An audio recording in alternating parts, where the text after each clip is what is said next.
What's up, everybody? It's Jordan, and welcome to Sports Behind Show. As crazy as it sounds, college football returns next month. So in this video, I'm going to be talking about 5 dark horse Heisman contenders that you need to know of before the college football season starts. So let's go ahead and get started here. First up is Utah quarterback Devin Dampier. Dampier was with New Mexico last season, where he threw for over 2,700 passing yards, had 12 passing touchdowns and 12 interceptions. I know his passing stats aren't really good, but when you look at his rushing mobility, that's what makes him stand out the most. He averaged over 7 yards per carry, had over 1,100 rushing yards, and 19 rushing touchdowns last year with New Mexico. Utah's new offense coordinator was New Mexico's offense coordinator last season, so Dampier still has his coordinator that he had last year despite going to a different team. Utah was 5-7 last year, and 5 out of those 7 losses, they lost by 1 possession. I think with getting Dampier an upgrade at quarterback, Utah should have a much better record. And if they can get to 9 or 10 wins, and if he can have a similar season like he did last year and improve his passing game some, I think there's a chance Dampier could possibly be a Heisman finalist. Dampier is the only Power 4 player on this list.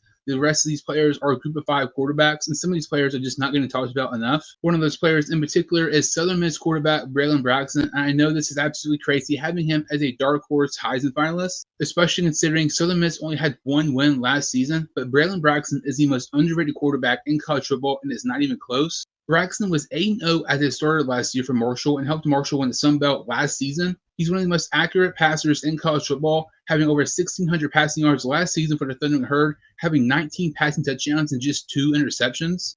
He had over 600 rushing yards to go along with 4 rushing touchdowns as well. He went to Southern Miss to join Charles Huff, who was his head coach at Marshall, and several of his weapons joined him with the Golden Eagles. Southern Miss opens the season at home against Mississippi State, and if they can pull off the upset against Mississippi State, there are going to be lots of eyes on Southern Miss. We get lots of attention towards Braylon Braxton. I don't think it's likely that Braylon Braxton is a Heisman finalist, especially considering he plays at a small school like Southern Miss. And even though he was undefeated last season, he's not really talked about much at all, which I don't understand why. If he can get Southern Miss to 10 or 11 wins, I think he has to be in Heisman consideration. Next up on this list is Western Kentucky quarterback Maverick McIver. Last season, McIver was with Abilene Christian, where he threw for 3,800 passing yards. He threw for 30 touchdowns, had 7 interceptions, and he threw a passing touchdown in every single game last year. Last season, playing against Texas Tech, he was 36-51, had over 500 passing yards, 3 touchdowns, and 0 interceptions. McIver could not have picked a better school to play at than Western Kentucky. Western Kentucky is quarterback U the past decade or so when it comes to group of 5 teams. And specifically, when you look at quarterbacks in their first full season starting with the Hilltoppers, they have fantastic seasons. Last year, Caden Veldkamp was the Conference USA Offensive Player of the Year. In 2022, Austin Reed led the country in passing yards and was 3rd in passing touchdowns. And in 2021, Bailey Zappe's first year at Western Kentucky, he had over 5,900 passing yards and 62 passing touchdowns. Obviously, both of those led the FBS. I'm not saying Maverick McIver is going to throw for 60 touchdowns this season, but I fully expect Maverick McIver to lead the FBS in passing yards this year. The 2 biggest games on Western Kentucky's schedule is they play Toledo and they play LSU. If they can finish the season 10-2 or even 11-1, and if McIver could put up the numbers like Austin Reed did or Bailey Zappe did, I would not be surprised at all if he is a Heisman finalist. I'm not sure how likely it is he is a Heisman finalist, but I expect him to have a monster season this year with the Hilltoppers. Out of the group of 5 quarterbacks I've talked about so far, I think Navy quarterback Blake Horvath is the most likely to be a Heisman finalist. Last season for Navy, he had 1,300 passing yards and 13 passing touchdowns. It is the most passing touchdowns by a Navy quarterback since 2010. He averaged over 7 yards per carry last season, had over 1,200 rushing yards, and had 17 rushing touchdowns. Navy has been down for several years now, and Horvath helped Navy get to their first bowl-eligible season and their first double-digit win season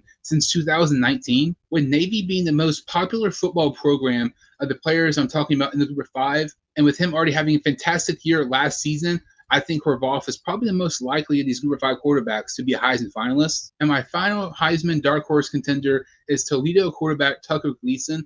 Last season, Gleason threw for 2,800 passing yards, 24 touchdowns, 8 interceptions, had over 350 rushing yards to go along with 7 rushing touchdowns. Not only did he help Toledo beat 1 Power 4 team, he helped Toledo beat 2 Power 4 teams last season. They beat Pittsburgh and Mississippi State, and in those 2 games, Gleason averaged over 300 passing yards, had 5 passing touchdowns, 1 interception, 74 rushing yards to go along with a rushing touchdown. Toledo avoids OU who won the MAC last season. Toledo opens the season up against Kentucky, and I honestly think Toledo will upset Kentucky this season.